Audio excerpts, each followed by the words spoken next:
What's up, YouTube? It's your boy Cam from Team Put You to One. We're a new and upcoming team. You'll probably see more things from us, more content.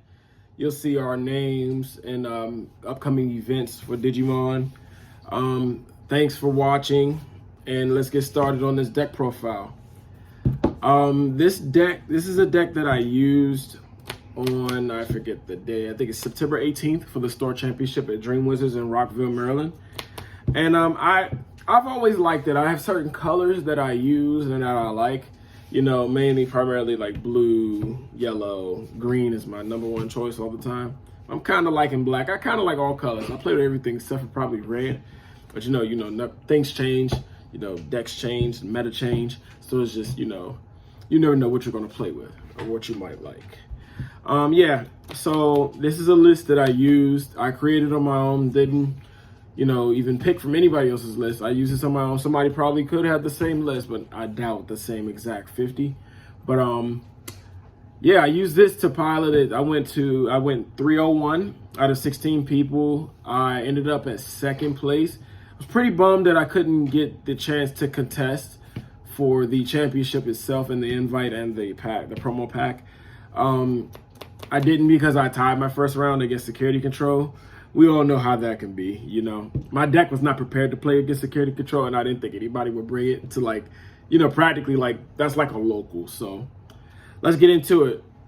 We're gonna start off with the Digi-Eggs. We have one Bukamon. Bukamon is necessary in this deck because he's just an extra way to get off another source that you might need to take off, maybe, to be able to clear it. I just like him anyway. He's pretty good. And then next we have 4 Upamon. I mean, it's standard. And if I didn't mention it already, even though I was going to go through the deck, this is definitely a Hexblaumon deck, but it has it has some spice in it. So, I want you guys to see it. So that's why I mentioned it. So, I mean, this card is primary. You have to use it because I wanted to put 2 Bukas and 3 Upas, but I was like, 1 Buka's fine because you never know when that might come in handy. This is always in handy, especially if they're playing a deck that doesn't really use sources. But you take sources, so you'll be able to put them in that position. This will draw you a bunch of cards, and it's always useful. Okay. We're going to start off with our rookies. I feel like this is standard in most decks. Elecmon, sorry about that. Elecmon, he's just your basic 2-drop rookie, free to Digivolve, only 2 to play him. It's just like a common sense card, but all decks don't run 2-drops, so can't really say that. Next up, I have 2 of the rare Gabumon from BT1. Self-explanatory. You Digivolve, you draw 1. You hard play them, you draw 1. Why not, right? These are one of those why not cards. I mean, self-explanatory, you draw a card. Okay, next, this card definitely makes sense. It's the Gabumon from the starter deck. His inherit is when attacking, trash the Digivolution card at the bottom of one of your opponent's Digimon with a level of 5 or less, so he can hit ultimates, and that's really, really, really strong in my opinion. Obviously it has to be the bottom card, but that's just really, really, really strong, especially in Hex. Okay, next we have from the newest set, Battle of Omni, Hexblaumon. Self-explanatory as well. We have a lot of cards in the game as well as in the set that reduce Digivolution costs. If you can keep this on the field against green, and so that way they can't Digiburst or use Hidden Potential Discovered, this is really strong. It's really strong against anything that relies on reducing costs. It's really good against Mega Digimon Fusion. Against Lilith Loop, just don't even play it. Unless they're whiffing their Lady Devies, which they won't. This card is completely useless. They're gonna pop it before it even, before you can even try to use, before they even go for a Digimon Fusion. Because once they play it and they have a Lilith out, the Lady Devi's Inherit is just going to pop this. So, but against a lot of other decks, this is very strong. We're going to go with, obviously, Hexblaumon. You have to run 4 of them. You have to run 4. Because when you trash a source, you gain a memory. It's just so strong. His play cost is a little high, but I guess for what his Inherit does, it's kind of cool. He's my last rookie. The only thing that I would say I would change, I don't know if I would change it necessarily. If I had them, somebody was borrowing my Gomamons at the time, so I couldn't get to them. So I'm gonna be honest with you. If I did, I would take out probably 2 of the draw 1 Gabumon and maybe like 1 Siako for the 3 Gomos that I actually own. That's the only thing I would probably go back and change. Other than that, I got these 4. They came in handy every time. They're very, very, very strong. Okay. So by the way, that 12 rookies. I run 12 rookies. All right, let's start with the champions, level 4s. We have Tobiumon. Tobiumon is just a vanilla, 1 cost to Digivolve. Always good. A 3 cost, just to drop him. But in a format where we have stuff like Nidhogg, Ultimate Flare, stuff like that will really just like deter you from playing. On to the next one. This is a must in the deck, Lobomon. I can't say enough about the hybrids from Season 4, Digimon Frontier. They're really, really good. I cannot actually wait until they make this for more colors, but this is, if you're running red or blue, this is a necessary, the hybrid is always necessary, especially if you're running at least 3 or more Tamers. Why not, right? He's only a 2-drop. He's won me so many games, so many games. Next, we have 1 Grizzlymon. I started seeing other people lists, and started like using their system to, compare how I build and how I do things. Like I only run 12 rookies in most of my lists. I try not to go over 14. You know what I'm saying? It's like a formula. I run only 1 of him. I'll explain it as I get to the next card behind this one, but he's also a 5 cost blocker, 2-drop, 2 cost, 2 Digivolution costs. Not high. It's a why not card. Of course, you gotta have it. My next 3, Coelamon. I hope I'm saying his name right. Coelamon. 1-drop blocker. Digivolution cost 1 drop. His play cost is 6 though, so he's a little higher on the higher side. You don't really want to pay 6 to play him, but I mean, if he saves you a game or puts you in a manageable situation after your opponent did a lot of damage, he's very, very, very good. I only run 3 Coelamons and 1 Grizzly. So it's a little weird. It may seem a little weird, but it works for me because at the times I drew Grizzly, it was pretty good. Because sometimes when you draw him and you're at 1 and you have no more moves after that, Grizzly will come into play and put your opponent at 1 and have your opponent struggling. And I think that's always the better benefit. Instead of playing this, Digivolving into this, and then possibly giving him 3 or more memory, or sometimes even 2. 2 is enough to get things popping, so you can't be giving out memory out here like it's free. Next, Gorillamon. Okay, so I have multiple reasons why I have Gorillamon in here, because I know I already run Tobiumon, but this is going to make sense. The DP is one thing, yes. 6,000 is a lot. Also, he's a 1 cost. Why not? Of course. And he gets around like Nidhogg, and it's a lot harder to kill him with like any decks that like minus or do any crazy stuff. He's a lot harder to get around, but that's why I run a split of the Tobiumon and the Gorillamon. But mainly because of his DP, and also when you have Coelamon in your hand, and you have Gorilla, you'd rather have Gorilla because you don't want to. Because if you want to climb up your Digivolution chain in the breeding area, in the raising area, it's better to play Gorilla than Koala. But if you have Koala, you have no choice but to play it just to climb up. But it's preferable to use Gorilla. All right, next. Next we have Zudomon, the super rare from BT1. One of my favorite cards in the game. The only thing I hate is that you got to give your opponent 7 memory. That's a lot, and that's pretty high. And if I would do that, I would rather do it on the first turn, or at least, you know, until my opponent gave me a reasonable amount of memory to, like, you know, if I'm at 5, you know, Zudomon is only really a 2 cost in my opinion, because you put him down, you draw 2. So, you know what I'm saying, you plus 1. You drop 1, you plus 2, but then you're really just plussing 1. But he's really, really good. He has one of the strongest inherits in the game, in my opinion. Every time he swings, it's not a once per turn. It's not limited. Every time he attacks with the inherit, you gain a memory. If your opponent has a Digimon that does not have a Digivolution source.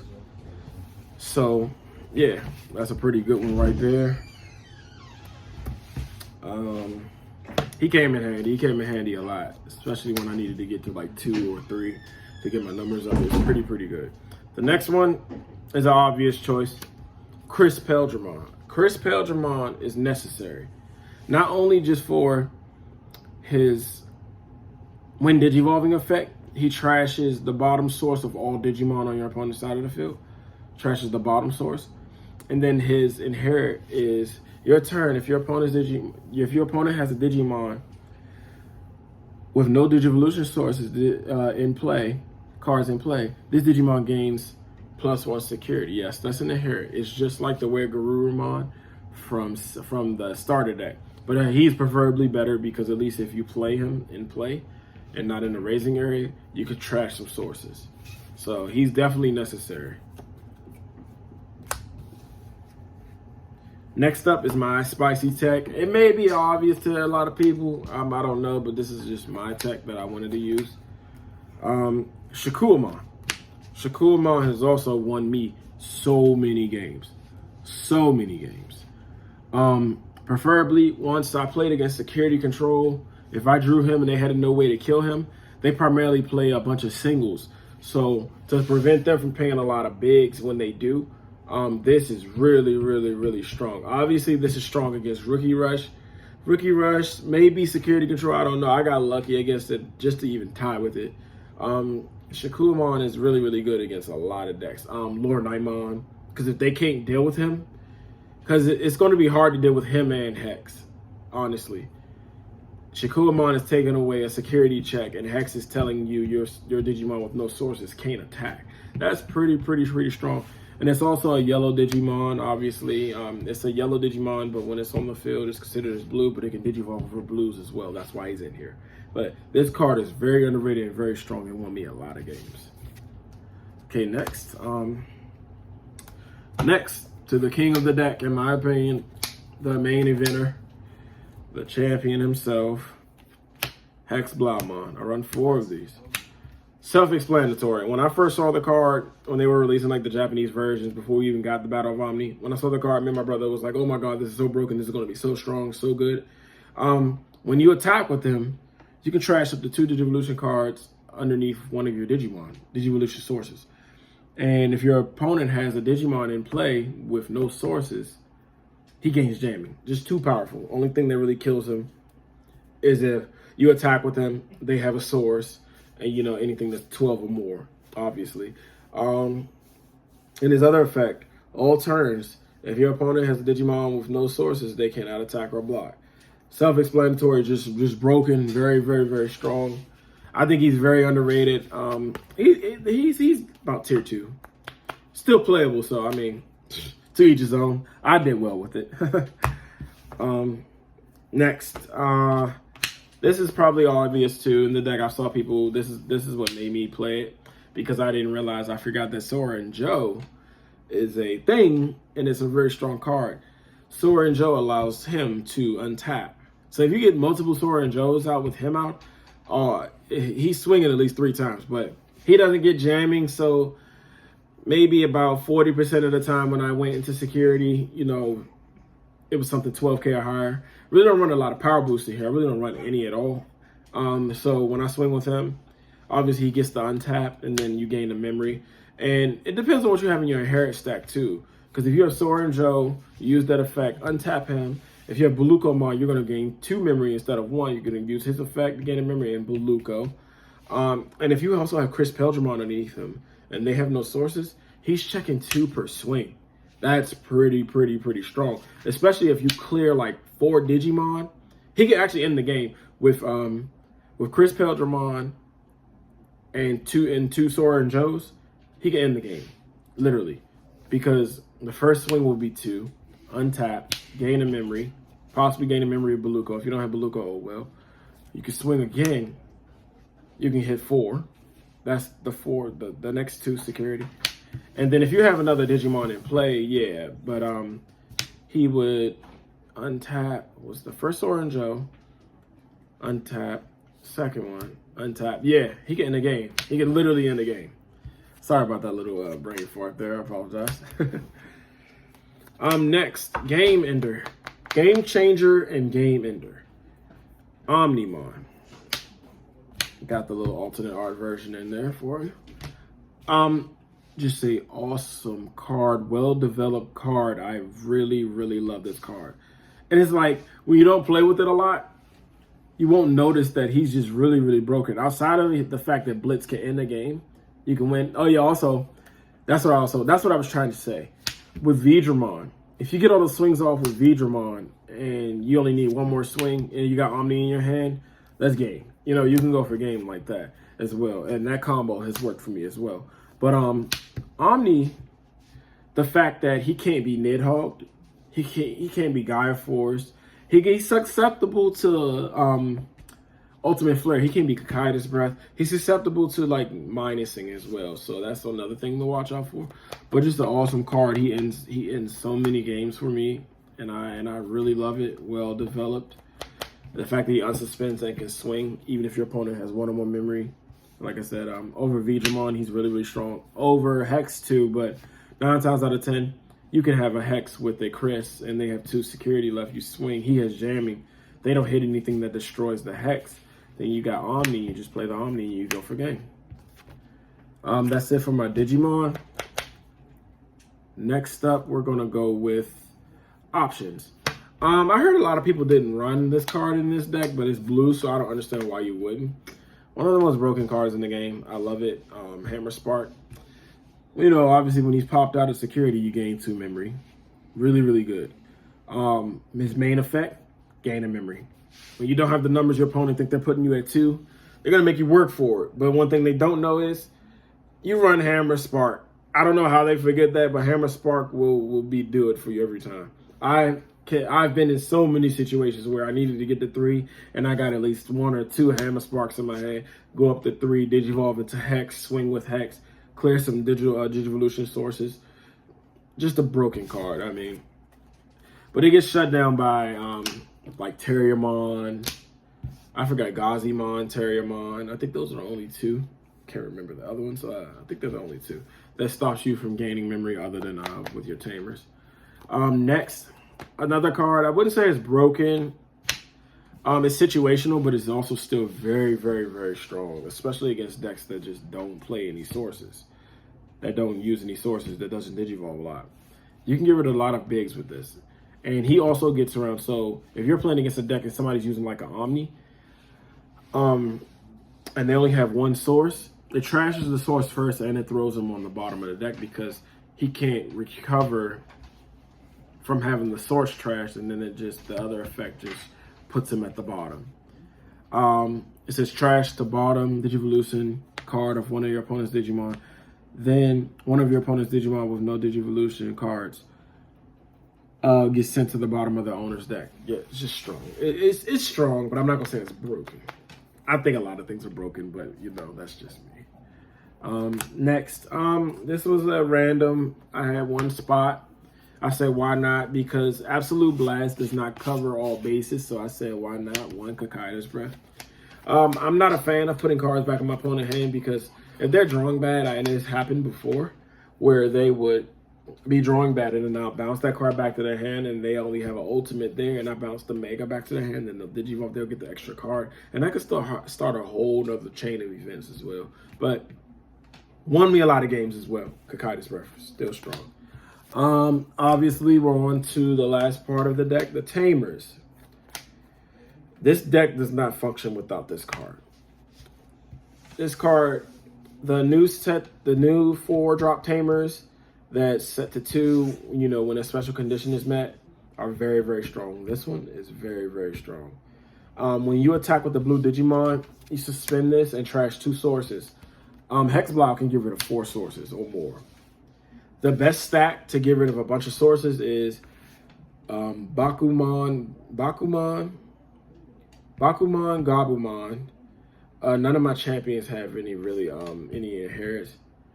Chris Peldramon, and then Hex. Strong combination.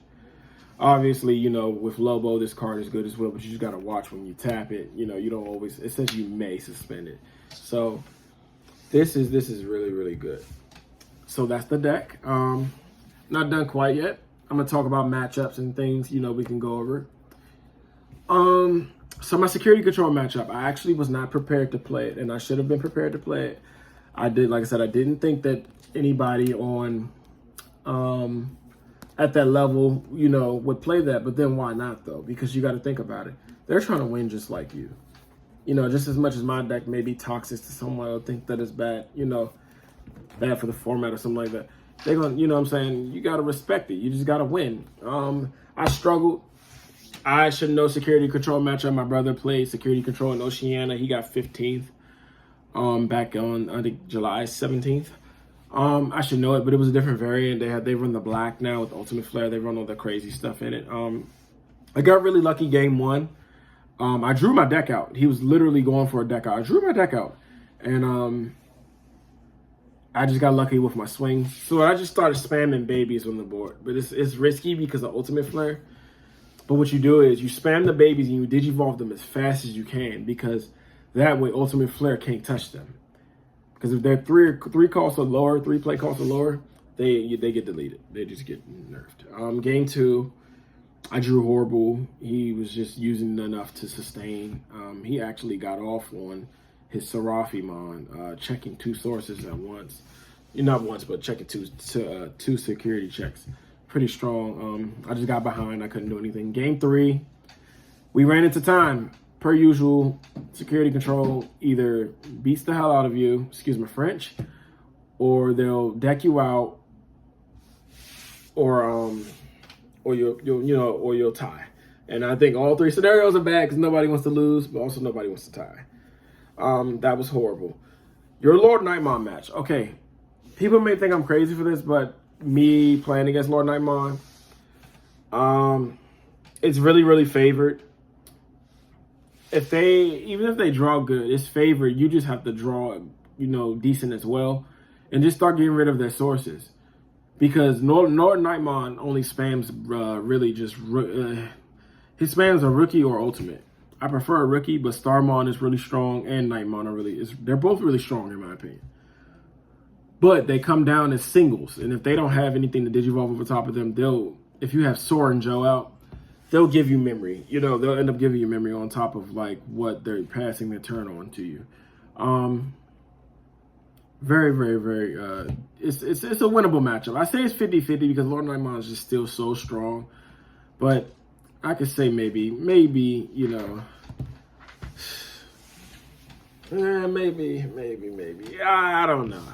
I don't want to get into that matchup too much, but I'm trying to give you guys some insight on what I do know. Like I said, it can be 50-50. It can go either way. If you draw really well, you demolish them, obviously. But if they draw really well and you're reeling, you know, you're not drawing into everything you need to draw into, that can be a problem. But don't overthink the matchup. The matchup is there for you to win. Next, Lilith Loop. Lilith Loop is a problem. If they're drawing medium, and what I mean by medium, maybe decent is the better word. If they're drawing decent, you should take advantage of that. Take advantage of it as fast as you can. Do what you need to do. Other than that, you'll be fine. Just play your game. What other matchups are out there? Rookie Rush, it's a crush. Hopefully you draw good. Hopefully they don't get too hot. Other than that, it's a crush. What other decks do we have out there, guys? Green, oh God. Green is like a 45-55. And I say 45 in our favor because of Nid is just so strong. He's so strong. There's no more else to say. Nid is just so strong. OP. They have bigs that can also get over Hex too, so it's not as easy. It's not an easy matchup, but I've won the matchup before. But all right, I think that about covers it for now. Like, comment, and subscribe. Give me feedback. This is my first video for my page. Thank you guys for joining me. Peace.